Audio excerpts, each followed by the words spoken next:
savvy, but somehow they allowed my brother to talk them into buying one of those giant plasma televisions.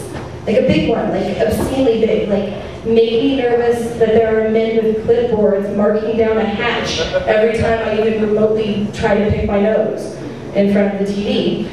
And apparently what they watch is sports and VH1 countdowns on this obscenely big television. And it's really strange and frightening, and I'm not really into sports. I don't get it. There's too many rules and flags and lines on the ground, and I don't care, is really what's going on. And so, football's alright, I don't really get it, but there are muscly butts and pants.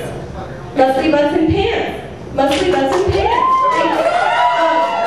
So for messing that up for me. And that's okay. I mean, that's not even really that awesome, but high definition television has even ruined that for me, because now instead of muscly butts, the high definition cameras get that little trickle of sweat that gets trapped on there.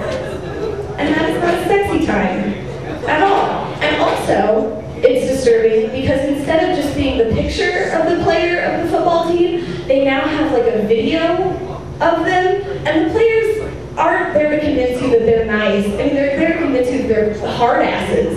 So they're mean-mugging the video camera, and every once in a while they blink, like some really strange, bizarre living doll that's just gonna pummel the fuck out of your ass here in a minute or two. It's not appropriate, and I don't care for it. Also, yes, and another thing about sports that bothers me, like, I hear boys say a lot of the time, and you think I don't hear you, but I do.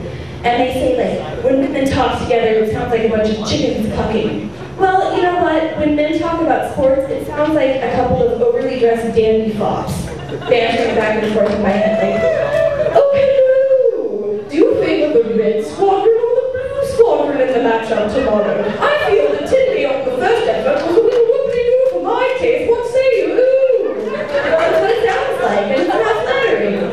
So next time you want to make fun of women for gossiping and a gaggle, just think that every time you talk about football, it makes you sound like a dandy pop. So on that happy note, I will leave you in the capable, gentle, loving, tender, Christ-like arms of John Gibbons.